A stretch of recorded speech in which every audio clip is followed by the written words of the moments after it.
strzała z napiętego łuku, która za chwilę ma eksplodować w kosmos. To jest właśnie filozofia Sugomi. Nie. Słuchajcie, uwielbiam japońskie marki za to, że wokół swoich produktów budują pewną filozofię, pewną taką otoczkę, taką aurę tajemniczości, co powoduje u użytkowników oczywiście wzmożone napięcie i jakby zainteresowanie. W internecie pojawiło się ostatnio hasło Sugomi Awake. Jak Sugomi to oczywiście Naked od Kawasaki, a jak przebudzenie, no to powrót czegoś, co przez jakiś czas było, powiedzmy, uśpione. No i proszę bardzo, pojawia się oto naszym oczom litrowy Z. Powraca Naked, najmocniejszy Naked ze stajni z Akashi. Przed Wami Z1100 i tu w wersji SE.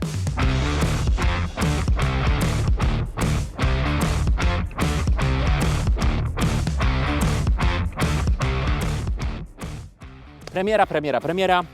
Słuchajcie, zaraz przejdziemy do parametrów technicznych i chwilę powiadamy o tym motocyklu, ale najpierw porozkoszujmy się tym pięknym widokiem. Zobaczcie na to. Kawasaki naprawdę robi to bardzo, bardzo dobrze. Ten motocykl, mimo tego, że w 2014 roku pojawił się po raz pierwszy w bardzo podobnej linii, on dalej wygląda pięknie. Ta linia, mimo tego, że to już naprawdę mija prawie 10 lat od kiedy on się pojawił, w tej wersji nie różni się mocno od swojego poprzednika. Ten motocykl dalej jest piękny. Ostra linia, ta mocno schodząca w dół lampa, wszystkie proporcje zachowane, masywny zbiornik, ta część ramy z tym ogromnym silnikiem wpakowanym, centralnie umieszczonym, wygląda to bardzo, bardzo dobrze. Oczywiście ostry tył, świetnie zakończony zadupek. Tutaj naprawdę tym motocyklem wizualnie można się delektować. Uważam, że tutaj Kawasaki jest w tym naprawdę bardzo dobre i robią jedne z najładniejszych motocykli na rynku. Ale przechodzimy dalej. No oczywiście przed Wami premiera, czyli Kawasaki Z1100 na sezon 2026 i przed Wami wersja specjalna, wersja SE. Zaczniemy sobie od tego. Powiemy, czym ten model różni się od swojego poprzednika, który jakby zakończył swój żywot w 2020 roku, a ta najświeższa linia pojawiła się w 2014 roku. Oczywiście zmienił się silnik. Mamy teraz większy silnik, sprawdzoną w jakiś sposób konstrukcję. Jest to silnik testowany już w motocyklach takich jak Ninja 1100 SX czy Versys 1100. Jest to silnik o troszkę większej pojemności. Mamy tutaj teraz 1099 cm3. Pojemność zwiększyła się o 50 cm3 przez zmianę skoku tłoka. Tutaj dzięki temu, że o 3 mm skok tłoka jest większy, zwiększyła się komora spalania w 4 cylindrach, co spowodowało zwiększoną pojemność skokową. Natomiast tutaj oczywiście zaczyna się ta burzliwa dyskusja internetowa. Pojawia się nowy motocykl, który jest jednak trochę słabszy od poprzednika. Ten sam temat, który w Ninja 1100. Natomiast jakby tutaj Kawasaki bardzo mocno się broni tym, że troszkę faktycznie moc spadła, ale zwiększył się moment obrotowy i zwiększyła się użytkowość tego motocykla. Tutaj Kawasaki obniżyło zakres obrotów. Ten motocykl ma teraz dużo większego powera w niskim i w średnim zakresie obrotów. W obrotach użytkowych, w obrotach, które wykorzystujemy na co dzień, w obrotach, które są nam potrzebne do codziennego użytkowania w mieście, poza miastem. Kto kręci motocykle do 12-13 tysięcy obrotów? No słuchajcie, no raz na jakiś czas można, ale raczej jeździmy średnimi obrotami. I ten power w tych średnich obrotach jest nam najbardziej potrzebny. I to, że Kawasaki obniżyło ten zakres maksymalnej mocy, tych 136 koni mechanicznych ze 142 koni mechanicznych, przesunęło zakres maksymalnej mocy do 9000 obrotów, więc ta maksymalna moc pojawia się znacznie wcześniej i zwiększa moment obrotowy, finalnie będzie powodować, że tym motocyklem będzie się jeździło przyjemniej. Ale oczywiście wszyscy patrzą na konkurencję, wszyscy patrzą na inne marki, na to, że ta gonitwa koni mechanicznych trwa i producenci się przepychają, kto tej mocy ma więcej. Kawasaki idzie w stylu, aby ten motocykl był napchany momentem obrotowym, aby było dużo powera i była ta użytkowość codzienna do jazdy w mieście, do użytkowania codziennego. I tak faktycznie w tym motocyklu jest. Nawet to, że poprawiona skrzynia biegów, 5. i 6. bieg, są to biegi dłuższe. Jeżeli jedziemy 100 na godzinę, to obroty z prawie 5000 spadają nam do 4200, więc jest to przyjemniejszy zakres obrotów do jazdy turystycznej. To też bezpośrednio wpływa na spalanie, więc są to na pewno plusy, choć oczywiście tutaj handlowcy Kawasaki będą musieli wykonać niesamowitą robotę, aby klientom to wytłumaczyć, że ten motocykl, mimo tego, że na papierze ma mniej, on w tym charakterze będzie miał więcej. I oczywiście, co tutaj musi być, to wersja testowa, to ten pojazd do testowania, aby te cechy tego motocykla wyciągnąć. Tak właśnie, jeżeli chodzi o silnik, takie zmiany nastąpiły względem modelu poprzedniego. Co dalej? Rama, tutaj praktycznie cała ta część jest niezmieniona. Tutaj mamy właściwie wszystko to samo. Co do zawieszenia, dalej jest to bardzo dobre zawieszenie. Za chwilę do wersji SE przejdziemy, powiemy co jest w wersji SE. Zawieszenie przednie, zawieszenie tylne, są to podobne parametry jak w modelu poprzednim. Oczywiście, jeżeli chodzi o to, co się zmieniło najbardziej, to oczywiście zmieniła się elektronika. I w tym ten motocykl został naszpikowany elektroniką, można powiedzieć, że topowymi rozwiązaniami, które Kawasaki stosuje w swoich najwyższych modelach. Przede wszystkim to, co wyróżnia go od modeli innych, to 6-osiowe IMU. W tym motocyklu mamy taki IMU, co powoduje, że oczywiście cornering ABS, kontrolowanie położenia motocykla i badanie, analizowanie cały czas jakby parametrów tego motocykla, tak aby kontrola trakcji, aby ABS, aby systemy wspomagające kierowcy mogły działać jak najbardziej skutecznie. Oczywiście, porównując z poprzednikiem, mamy tutaj ride-by-wire, przepustnicę elektroniczną, czyli quick shifter działający w górę, quick shifter działający w dół. Dodatkowo, jeżeli chodzi o elektronikę, doszedł w tym modelu tempomat, więc jest to taka fajna cecha, która sprawdzi się przy ewentualnym turystycznym zastosowaniu tego motocykla. Idąc dalej, pewne zmiany typu zmiana kształtu pługa. Pług jest teraz bardziej agresywny, ma takie fajne przeżłobienie tej części, jest taki bardziej sportowy, nowocześniejszy. Zmiana przedniego błotnika, aby nie chlapał na silnik. Oczywiście, czy to na plus, czy to na minus, jakby dla Kawasaki tłumaczy się, że na plus wagą, ale zmiana układu wydechowego. Podyktowana troszeczkę takim kompromisem finansowym, ale też podyktowana wymogami emisji spalin, wymogami Euro. Ten wydech, podobnie jak w H2 czy w H2SX, jest wydechem dość dużym i jest wydechem jednostronnym, zamontowany tylko z jednej strony i to według mnie troszkę niestety jakby wyróżnia się względem modelu poprzedniego, względem Zeta 1000, gdzie tamte dwa solidne, duże wydechy zamontowane symetrycznie po obu stronach bardzo fajnie do tego motocykla pasowały. Tutaj oczywiście ten wydech nie jest zły, natomiast jakby pewnie użytkownicy będą myśleli o tym, aby zmienić to na wydech sportowy. Tu oczywiście bardzo ciężko będzie wrócić do jakiejś formy wydechów podwójnych, choć widać, że pewne komponenty Kawasaki pozostawiło z modelu poprzedniego, czyli nawet patrząc sobie na sety pasażera i na mocowanie układu wydechowego, taki sam odbicie lustrzane takiego seta znajdziecie po drugiej stronie, czyli po drugiej stronie również jest mocowanie do układu wydechowego zaślepione gumką, co oznacza, że set zastosowany z modelu poprzedniego są to elementy po prostu z produkcją powieloną. Może jeżeli producenci będą tworzyć wydechy podwójne, na pewno ułatwi to ich zamontowanie. Troszkę zmieniła się pozycja tego motocykla. Mamy pozycję bardziej agresywną. Co to oznacza? Jest zmieniona kierownica. Kierownica jest o 22 mm szersza, powodując, że pozycja będzie bardziej sportowa i kierownica jest przesunięta o centymetr i 3 mm do przodu, więc oczywiście będzie ona sugerować jazdę sportową, sugerować bardziej jazdę położoną. Przy większych prędkościach oczywiście złożenie, przyklejenie się do zbiornika paliwa, aby jednak tą ochronę przed wiatrem w jakikolwiek sposób ten pęd powietrza zatrzymać, więc pozycja, która będzie sugerowała bardziej agresywną, bardziej sportową jazdę, czyli przesuwamy się bardziej do przodu i szerzej łokcie, szerzej kierownica. Więc te zmiany w tym motocyklu nastąpiły. Swoją drogą, bardzo ciekawa rzecz, w motocyklu tym została zastosowana kierownica typu Fatbar i kierownica firmy DIT.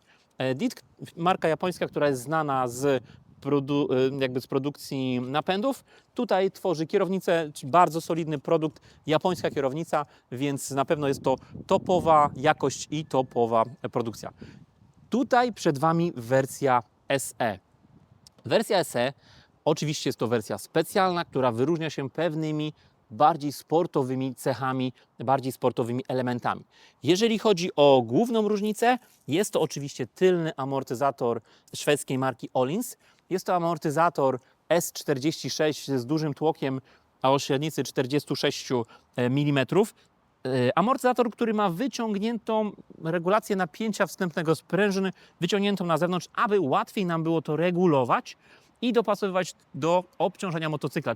Czyli jedąc z pasażerem, motocykl sobie troszeczkę skręcimy, dorzucając jakiś bagaż, możemy sobie to utwardzić, powodując, że motocykl będzie zachowywał się bardziej stabilnie. Potrzebujemy więcej komfortu, odpuszczamy zawias, powodując, że będzie ten motocykl pracował bardziej miękko. Tylny amortyzator Öhlins S46. Jeżeli chodzi o przód, mamy zawias, mamy ten sam, czyli jest to Showa. Jest to Showa z dużym też tłoczyskiem. Bardzo dobre, zaawansowane, profesjonalne zawieszenie z pełną regulacją czy dobicia, czy odbicia. Natomiast jest bliźniacze jak w modelu Z1100, natomiast jest w kolorze złotym, więc wygląda po prostu wyjątkowo dobrze.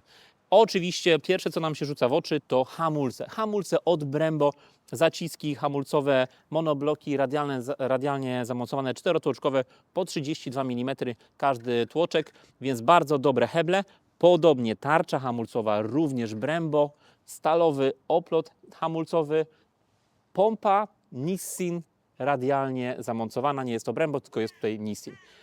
Oczywiście kolorystyka. Kolorystyka, która w wersji SE wygląda bardzo dobrze. Według mnie, porównując z tym czarnym kolorem, wersja SE wygląda przepięknie. Zielone felgi Kawasaki musi być zielone i oczywiście połączenie tego czarnego lakieru z takim grafitem, połączenie tego półmatu z lakierem błyszczącym. Więc to w wersji SE znajdziecie i to są te różnice z wersją podstawową. Słuchajcie, idąc dalej, musimy sobie porozmawiać troszeczkę też o konkurencji, o tym, jak ten motocykl na rynku się lokuje, z kim będzie się mierzył i z kim tutaj będzie wojował. Oczywiście musimy odpuścić tych najmocniejszych zawodników Ducati Street Fighter, czy KTM Super Duke R, czy nawet BMK też musimy odpuścić, ponieważ są to marki, które gdzieś odjechały w kosmos co do mocy. Porównajmy to do takich jakby marek, które są na rynku uważane za takie powszechne.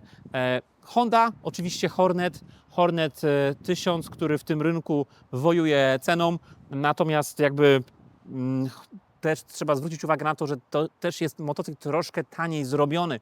Mamy tam stalową ramę, mamy tam stalowy wahacz, parę elementów jest jednak troszeczkę oszczędnie zrobione, ale fakt, cena tam jest kosmiczna. Co do parametrów silnikowych, tutaj mamy 136 koni, w przypadku Hondy tam jest 150 czy 155 w przypadku tego zaworu elektronicznego.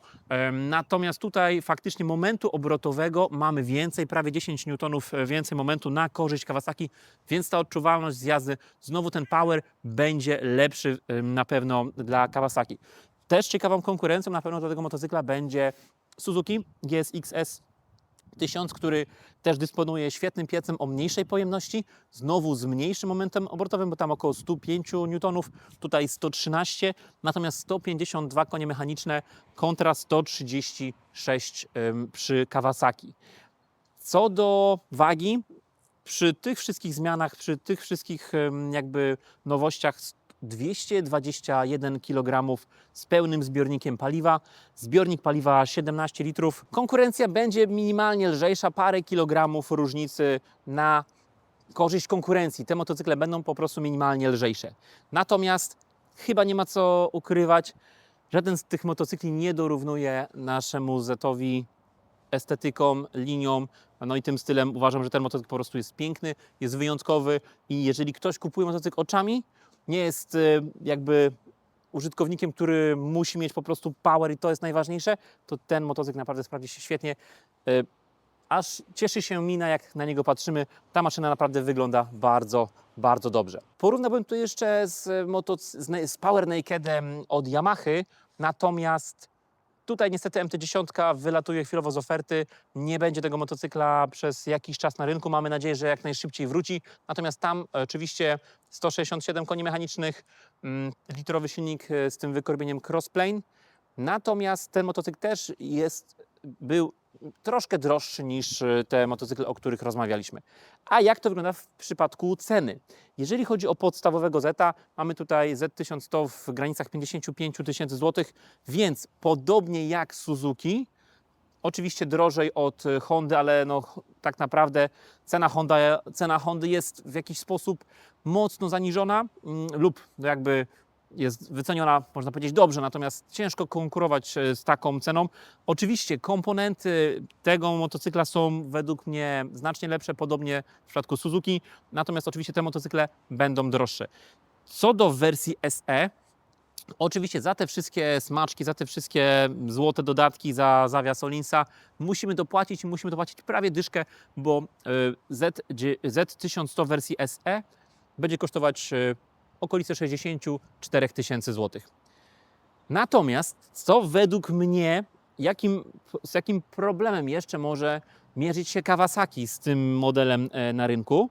Oczywiście 100% ten motocykl znajdzie swoich fanów i użytkowników, którzy pokochają go i będą uważać go za najlepszy motocykl na świecie, przede wszystkim piękny i bardzo, bardzo użytkowy, ale nie zapominajmy, że Kawasaki ma w swojej stajni już jednego świetnego Nakeda, czyli swoją Z900, która jest w granicach 45 000, jest świetnym motocyklem, jeździ świetnie i tak naprawdę tu mamy pojemność w granicach litra, bo tam jest 950, natomiast tam jest Z900, tu jest Z1100, więc jest pewna część, pewna grupa odbiorców, którzy podchodzą do tematu tradycjonalnie i na przykład to jest takie znane hasło, że do mniej niż litra nie siadam, więc jeżeli ktoś musi mieć ten litrowy motocykl, tutaj idealne rozwiązanie to będzie właśnie Z1100. Z900 ma być taki bardziej codzienny, może nie onieśmielać tak początkujących użytkowników jak te wielkie litrowe motocykle, więc uważam, że dla każdego użytkownika te motocykle znajdą swoje zastosowanie. Zapraszam Was do wyświetlacza. Obejrzymy sobie, co na wyświetlaczu Zeta 1100 możemy znaleźć. Oczywiście wyświetlacz bliźniaczy jak w ZC900 w tej najnowszej wersji. Tu jakby widać wszystkie funkcje bardzo czytelnie. Oczywiście zmiany trybów jazdy, mapa Rain, mapa Road oraz mapa Sport. Tu oczywiście możemy sobie ustalić mapę Rider, gdzie możemy sobie indywidualnie zmieniać ustawienia.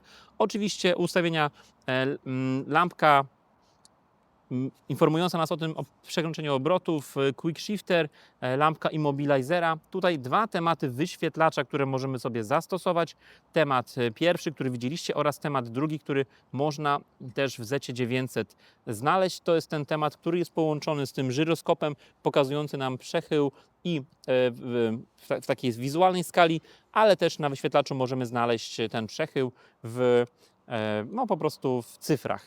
Tak jak tutaj sobie zaraz przejdziemy o ładowanie akumulatora. O, proszę bardzo, tutaj mieliśmy wyświetlaną informację o przechyle motocykla, maksymalnym przechyle na lewą i na prawą stronę. Oczywiście idąc dalej przez menu, motocykl ten można połączyć sobie z telefonem komórkowym i połączyć sobie z aplikacją Rideology od Kawasaki. Tam pewne funkcje tego motocykla nie są dostępne w Europie, takie jak nawigacja turn by turn czy komendy głosowe. Jeszcze nie są dostępne w Europie. Czekamy na soft. Ten soft pewnie się niedługo pojawi i mamy nadzieję, że to będzie w pełni funkcjonalne. Natomiast aplikacja pozwala nam na odczytywanie pewnych parametrów motocykla. Więc bardzo czytelnie, ale też nie jakoś mocno skomplikowane. Tutaj pewna rzecz, którą przemilczymy, czyli gniazdo USB. Fajnie, że jest, natomiast można było to zrobić inaczej. Zostawiamy ten temat. No i oczywiście to, co w Zetce zawsze pięknie wygląda, to te lusterka solidne, ładne, w ładnym stylu i to, że te lusterka regulujemy sobie przez zmianę tego wkładu. I lusterko jest w stałej pozycji, a my zmieniamy sobie położenie lusterka przez zmianę właśnie wyglądu, przez zmianę ruch samego szkiełka. Zajrzymy, co znajduje się jeszcze pod kanapą tego motocykla. Zamek oczywiście pod siedzeniem. Ciach, otwieramy i proszę bardzo, schodzi nam kanapa kierowcy. Tu oczywiście elementy elektroniki, czyli bezpieczniki, akumulator. Tutaj oczywiście Euro 5+, czyli ten element, który ma filtrować opary paliwa ze zbiornika. I tylna kanapka, która jest wysuwana w taki specyficzny sposób, bo troszkę do przodu, troszkę do tyłu. Ściągamy minimalistyczną kanapę i tutaj widzimy bardzo ładny aluminiowy odlew tej ramy pomocniczej, tego dołączonego elementu. Mała narzędziówka i tutaj miejsce, no jakąś taką mikrotorebkę. Już coraz jakby mniej tego miejsca jest. Może tutaj jakaś mała butelka wody się nam zmieści. Więc też minimalistycznie, bardzo skromnie to jest zrobione, ale takie mają być nakedy, takie mają być zetki, takie mają być motocykle, którymi poruszamy się głównie po mieście, na niedzielne wypady, na szybkie przeloty. Słuchajcie, tak jak wspomniałem, ten motocykl przede wszystkim jest piękny. Ten motocykl przede wszystkim jest ładny, jest mocny, ma mnóstwo momentu obrotowego i uważam, że jest to jeden z najładniejszych nakedów na rynku. Tak jak wspomniałem, bardzo ważna część pracy przed Kawasaki, czyli uświadamianie użytkowników o tym, że ten moment obrotowy jest ważny, że ta moc niekoniecznie jest rzeczą najważniejszą, chociaż też jak najbardziej jest ważną, szczególnie w przypadku litrowego silnika. Natomiast tak naprawdę prezentacji temat Zeta możemy wyczerpać, ponieważ jest to model, tak jak wspomniałem, już znany z lat poprzednich po pewnych zmianach. Ja mam na imię Andrzej, dziękujemy Wam za oglądanie tego odcinka. Gościliście na kanale Mototalks. Jeżeli jeszcze nie subskrybujecie tego kanału, to zachęcamy do subskrypcji. Bardzo nas cieszą Wasze komentarze, bardzo nas cieszą odsłony. Fajnie, że możemy to dla Was robić. Kolejny raz sobie powtarzam, że świetnie jest robić taką robotę, gdzie mamy do czynienia z najnowszymi nowościami ze świata motocykli. Jako pierwsi możemy tego dotknąć, możemy Wam to przekazywać, możemy Wam to prezentować, więc dziękujemy za każdą subskrypcję i mamy nadzieję, że grono fanów się będzie powiększać, więc subskrybujcie. Jeżeli szukacie swojego wymarzonego motocykla, to zachęcamy do zostawienia swoich danych w formularzu w opisie filmu. Chętnie skontaktujemy się z Wami, porozmawiamy o motocyklach, może coś uda nam się Wam podpowiedzieć. A jeżeli jesteście zaciekawieni, jak ten silnik się zachowuje, jak silnik 1100 jeździ, to zachęcamy do obejrzenia naszej poprzedniej produkcji, czyli Kawasaki Ninja 1100, jak również Versys 1100, którego możecie sobie zobaczyć tutaj. A w następnym tygodniu chętnie porównamy Zeta 1100 do Zeta 900, żebyśmy mogli porównać sobie starszego i młodszego nakeda. Także dziękujemy Wam za oglądanie i do następnego.